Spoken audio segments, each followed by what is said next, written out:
Do you ever wonder if God truly provides for you when you're at your lowest point? Sometimes the most ordinary gifts, for instance, like bread and wine from a loving mother, can become God's miraculous answer to our desperate prayers. Today, I'm going to share a true story about a young Saint John Bosco who was on his deathbed while he was in seminary, who was completely healed by a simple act of maternal love. The Miracles and Prophecies of Saint John Bosco, a project of America Needs Fatima. I'm your host, Adrian Fonseca. Subscribe for new episodes every Monday, Wednesday, and Friday. Welcome to the Miracles and Prophecies of Saint John Bosco. I'm your host, Adrian Fonseca. These videos exist to share timeless wisdom from Saint John Bosco that can transform your spiritual life and inspire you to grow closer to Christ and Our Lady. If you've ever felt like God has forgotten you during illness or hardship, this story will remind you that He's always watching and always ready to provide exactly what you need, often through the people who love you the most. Now here's a question to ponder as we go through the story. When has God surprised you by providing for your needs in the most unexpected way? I'd love to hear a story in the comment section down below. Our story begins in 1839 at a small seminary in Italy. 24-year-old John, the future Saint John Bosco, has been battling a mysterious illness for over a year. His once strong body is failing him, and yet his spirit refuses to give up. Picture this young seminarian, determined to continue his studies and his work as a sacristan, despite his illness. One evening, during recreation, his fellow students are sharing stories and having fun, and he begins to recount his childhood, his test of dexterity, and the challenges that he faced as a boy, and even his time as an acrobat. The other clerics, many of whom hadn't known John before, could hardly believe it. They look at him skeptically. An acrobat? You? But you're so frail. But John never wanted to shy away from a challenge. He smiles and says, "You don't believe me? Watch this." Without warning, he grabs a massive wooden chair with one arm. He lifts it off the ground like it weighs nothing. The room goes silent as he balances it on his chin, lifts one leg, and walks across the room. It was unbelievable. The cleric's mouths hung open for a full minute. Then the room erupted in hearty applause. Giacomelli, one of the witnesses, says in amazement, "Now I begin to believe." John smiles faintly, his physical strength now undeniable. Yet, even as his body seems to defy the laws of nature, his health continues to deteriorate. Months pass, and now we find John completely bedridden. The doctors have given up hope. His body refuses food, and he suffers from relentless insomnia. His superiors are preparing for the worst. But then, something incredible happens.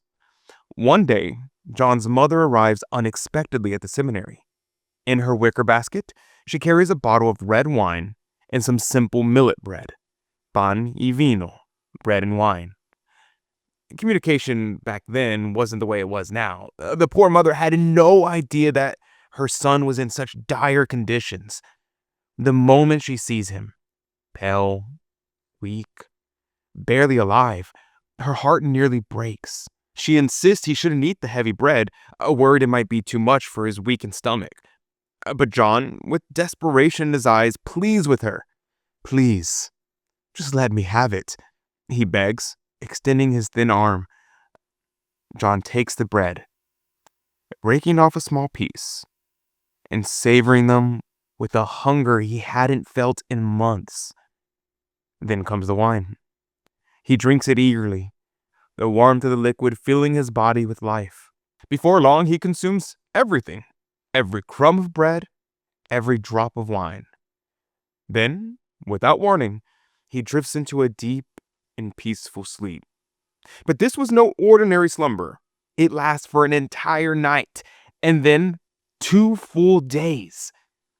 When he finally awakens, the doctors are stunned. John is healed, completely healed. It's as if a miracle had taken place. His body, once at death's door, begins recovering. Though some weakness lingers, it's clear that he's no longer dying. And with this renewed strength, John continued his studies as determined as ever. and on March 25th, 1840, on Laetare Sunday, he was awarded with the tonsure and 4 minor orders. The tonsure involved a ceremonial cutting of the hair to symbolize dedication to God, and while the minor orders were preliminary steps that advanced him closer to becoming a priest. Even with all this occurring, John never forgets his humble roots. He continues corresponding with his former teacher, Father Giuseppe Lacroix, who had guided his spiritual journey, and in one letter, Father Lacroix writes, "Your long letter full of frightful tales has restored to me the joy of hearing from you. I pray that the Lord grants you the grace to succeed as a worthy minister of his church." These words reflect what many saw in this young seminarian: hope, dedication, and an unbreakable spirit. Saint John Bosco's life was never easy, but through illness, difficulties, and struggles, he gained the strength that matters most: strength of the spirit.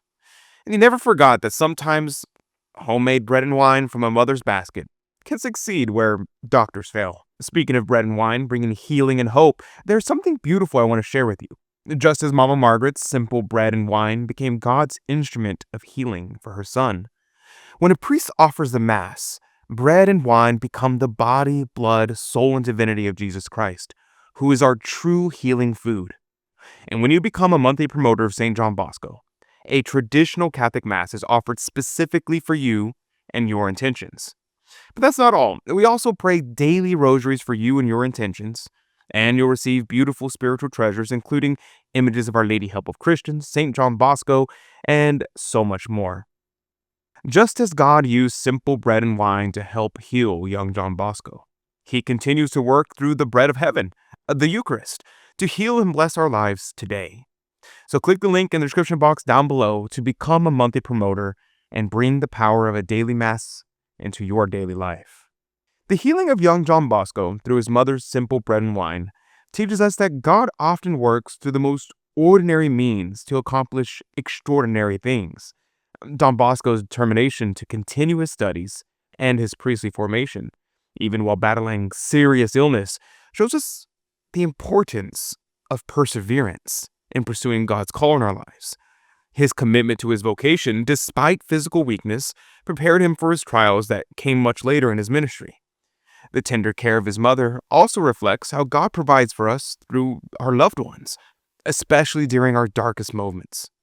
And just as his mother's unexpected visit brought healing to her son, God often sends us exactly what we need through the people who love us the most. Speaking of remarkable mothers, if you want to be inspired by more incredible stories of maternal wisdom, check out our growing playlist about Mamma Margaret, the woman who raised a saint. You'll discover practical parenting wisdom that shaped one of history's greatest saints. Click on the Mamma Margaret playlist appearing on your screen right now. Thank you for joining me today. Saint John Bosco, pray for us. May God bless you, and Mary Immaculate keep you under her mantle. God love you.